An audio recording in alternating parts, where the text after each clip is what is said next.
You're listening to Cat Tales. Hi, you're listening to Cat Tales and I'm Kat.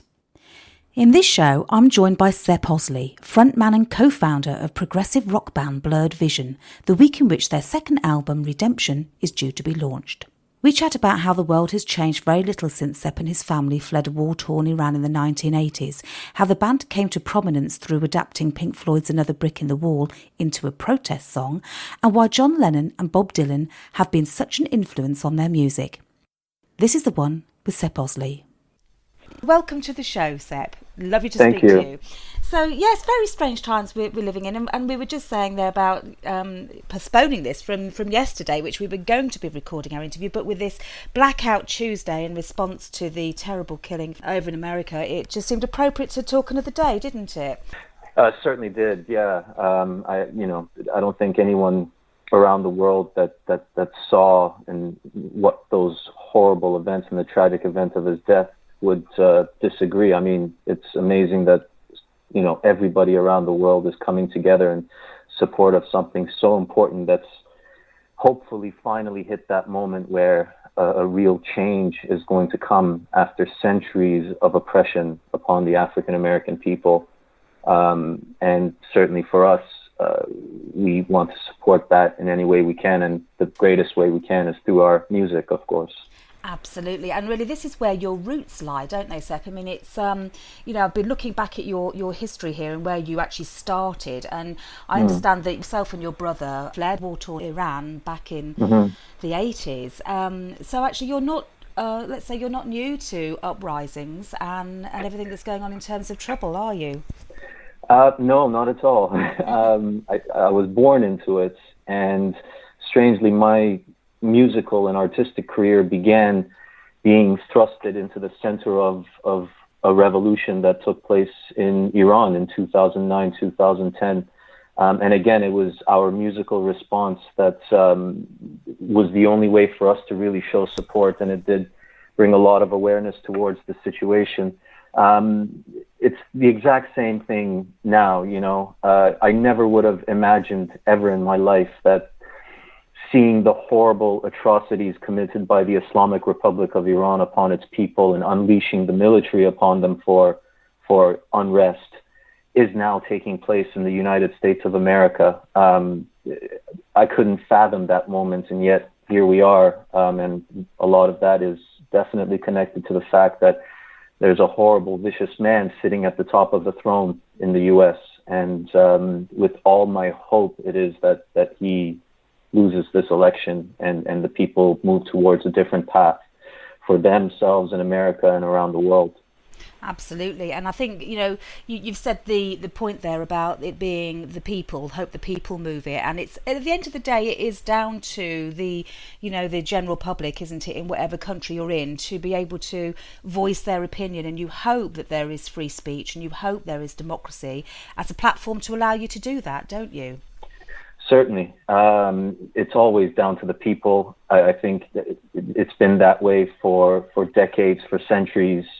It's the human nature, and all the good that we have within us seems to shine in the darkest moments of our lives. And that shining comes from humanity coming together to stand in resistance against tyranny and injustice. And seeing that happen now, I think what this pandemic has done is put a lot of things into perspective for us as a human race. What is really important as we move towards the future?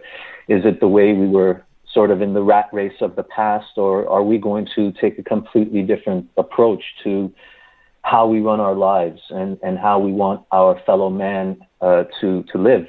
And that is certainly, I think, happening now, where people are realizing that we cannot move forward and go on as it was in the past. I totally agree, and it's almost like you've got to wipe the slate clean, haven't we, and start afresh and say, do we want the future to be like the past? And we have that choice now, don't we? We do. It's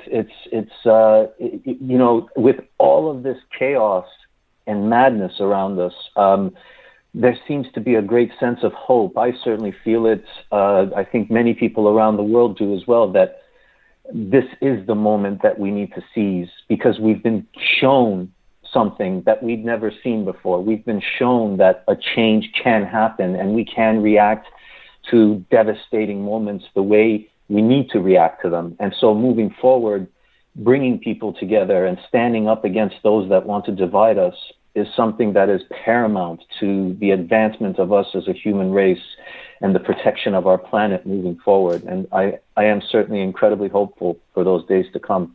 I am as well. I'm with you, and let's hope that, you know, there's people who are in a position of influence. You know, they do take up that baton, and in a way, you are in that same position, albeit in obviously a slightly less influential position than, say, Donald Trump. However, you have got a voice with your music that can touch a big audience, and you're getting a tremendous following now. Do you feel some sense of, not responsibility, but purpose with your music now that wasn't there before? Well, strangely enough, like I said earlier, my career began revolving around this stuff. I think what is unique about this entity of ours, this little entity called Blurred Vision, is that we didn't start in a way that, you know, sort of went to the masses with a very light approach, gained success and sense of popularity, and then decided to move into social activism and raise our voice. Right from the get-go, this is what this band has stood for. And I vowed right from the start, when we did begin with that remake of of Another Brick in the Wall, directed at the regime of the Islamic Republic in Iran, I vowed that this was the way I wanted to move into the future for myself as a human being and as an artist, to always speak out against injustice. And our music has been on that path right from the get-go, and will continue to do it. So it's not a sense of responsibility. It's just, I feel like it's the only way I can be true to myself, is to combat these things when they arise, and use our music to make those statements. Absolutely, and a lot of people have done that in the past. I mean, I noticed here that you were actually doing some sort of gathering there for John Lennon's birthday last year, and he springs to mind as somebody who has in the past been a vocalist for peace, and, you know, Give Peace a Chance is the greatest one that we can think of that springs to mind. But has that been a deliberate? Yeah, and has that been a deliberate act of yours to actually look at other role models who have gone before you and said, well, actually, let's take that and you know, add our voice to it? Well, I like to always think that my education came through the school of rock and roll, and my professors were the heroes and the legends that I've always looked up to. Like you mentioned just now, the great John Lennon, Bob Marley, Bob Dylan, so many artists that inspired generations, inspired their own generation, and then through their acts and through their legacy, through their music, carry on and inspire generations to come. And that's something that's always been incredibly important to me on a social note, to use this great power that music is, this great entity that we have, to bring people together, because I think it's the one thing that can completely shatter the walls and build bridges within humanity. And it's a great force. And I've always looked up to those great heroes of mine in the past to inspire me as an artist moving forward, and the songs that I write and how I just perceive life in general. I'm very much influenced by those great human beings. Absolutely, and why shouldn't you be? This is the role that you're walking in some very big footsteps, aren't you? And that's a big challenge for you in one respect, but actually it sounds like the time is right for somebody else to take up that baton and move it forward. Yeah, it sounds like you're Absolutely. Ready. You're ready for it, Sepp. I'm ready to take charge and join the movement, have others join the movement that I've been on, and just continue to collectively move forward into a progressive and unified future, certainly. The interesting thing for me, though, is I get all that completely. I know the history, and I've been reading up. It's a fascinating story that you have. The juxtaposition to that for me was actually when you listen to your music, it's very uplifting. So despite the sort of the roots in being an activist, let's call it activist, but that voice of the of oppression or the people or against society or against convention or whatever, is actually very uplifting. Has that been a deliberate thing, or was it just that's the kind of music that you enjoyed making? As always, writing songs, it tends to come out very naturally. I've always sort of been a songwriter that I've never been able to force myself into getting inspired or trying to write something. It just tends to flow out and pour out. And certainly the idea of writing songs that perhaps might touch on very deep subjects and difficult subjects to grasp, they always have a sense of hope, because just naturally as a human being myself, my character, I'm a very optimistic person. So writing lyrics that address something dark, but then also certainly and most gratifyingly leave me as a songwriter feeling hopeful and optimistic for the future. And it just seeps into the songs naturally. And of course, I've been inspired by all the great pop music of in history, especially from here in Britain. And so I like to always have the songs connect with people first on a soul level, hit them in the heart, and perhaps maybe subliminally eventually start thinking about what the lyrical content and how deep it might be is. Yeah, I get that. Initially, I was tapping my feet to all this, and I was going, it was also like listening, getting absorbed in the tunes, and it was almost psychedelic, really, in a way, that electronic kind of pop feel that you've got to it. But as the more I listened, and then I was listening to the lyrics, I love listening to lyrics because I'm very much a word person as well as that musical sound. I think it's the two elements, and some people forget that, don't they? And the more I got absorbed into that, I could feel what you were saying, and it was. Yes, so by the end of it, it was a moving experience, and I suppose that's where you're going. Thank you very much. Yeah, that's certainly what I hope will be the exact reaction for everybody out there that listens to our music. That's wonderful to hear. Oh, that's good. That's good. I'm glad I got it straight away. Straight away. So you're living over here now in the UK, are you, Sepp? Because you're obviously with your brother and your family over in Canada for quite a few years, weren't you? What's brought you over to the UK?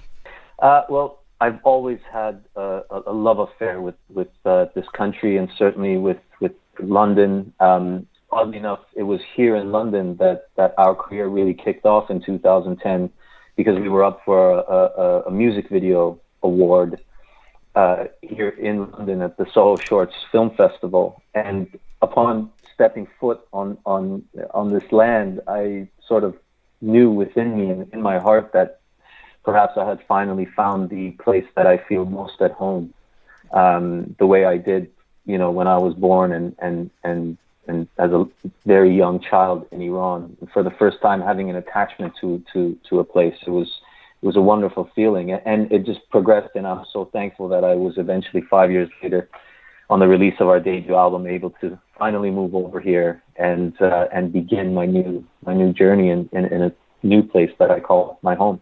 Oh, that's lovely. But of course, you had to leave your brother Sol over in Canada. You didn't have to. He chose, presumably, to stay there. That's right. The reason I'm mentioning him, of course, is because I believe he was also part of Blurred Vision to start with. And then, of course, with your move over here, you've had a bit of a change of lineup. We have, yeah. And, of course, a pivotal role as a co-founder of the group with me and a co-songwriter.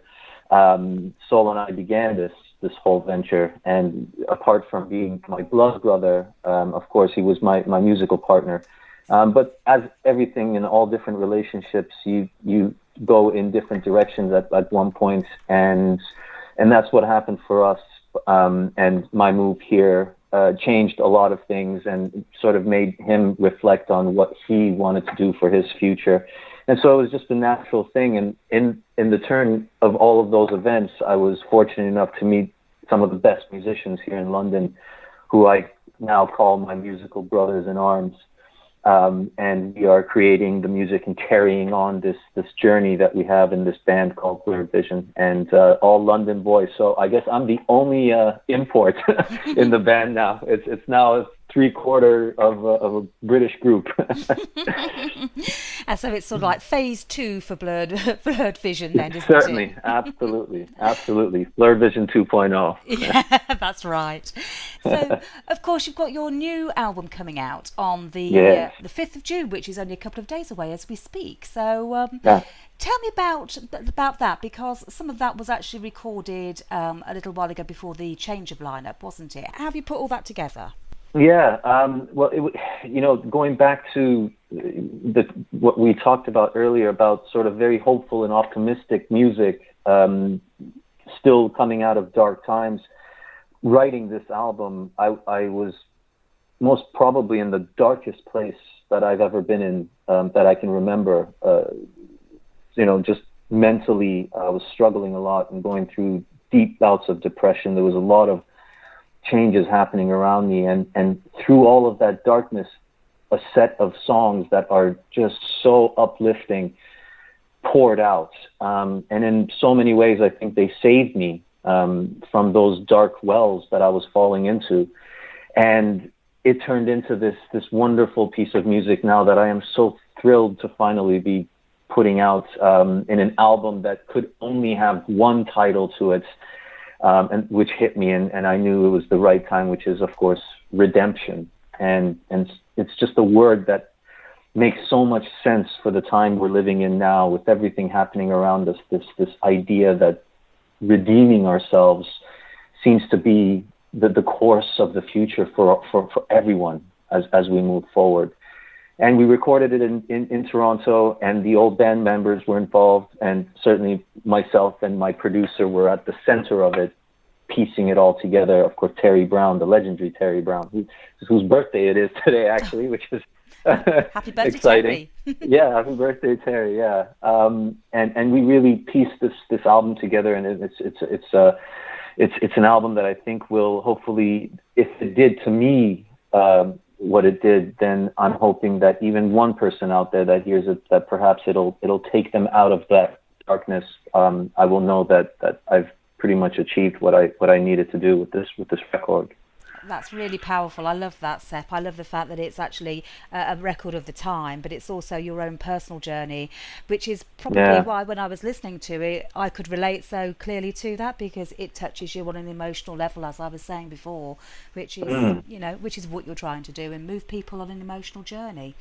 Wonderful. Absolutely. Yeah, absolutely. It's a very strange thing. It's like on the first album, on our debut album, we were looking outwards to the world and making commentary through the music on what was happening in the world, whereas this second record was all about internal, and it was my own path and feelings that poured out, and like you said, that tends to, I think, connect with people in a more visceral way than perhaps in other means of writing songs.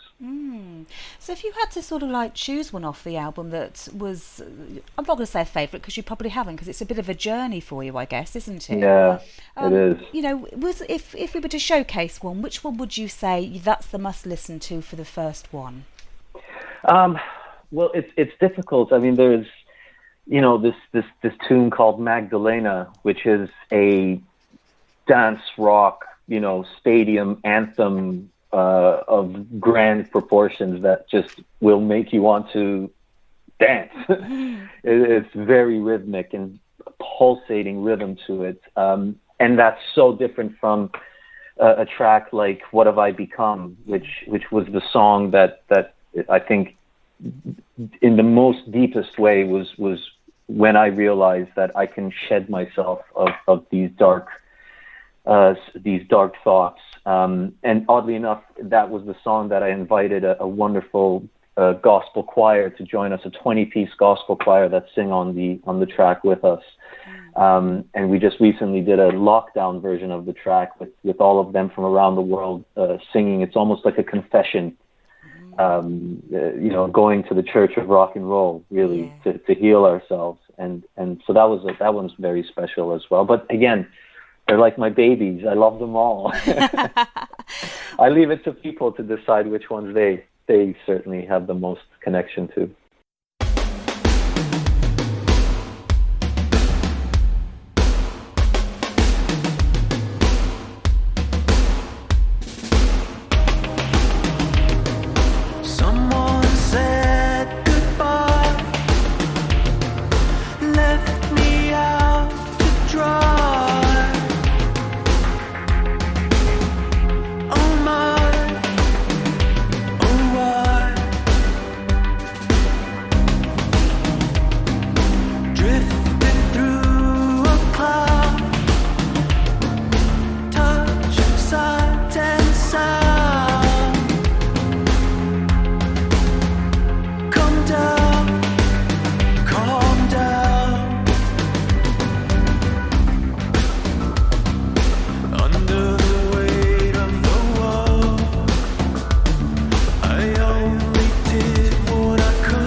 Hi, this is Sepp Osley of Blurred Vision, and you are listening to Cattails.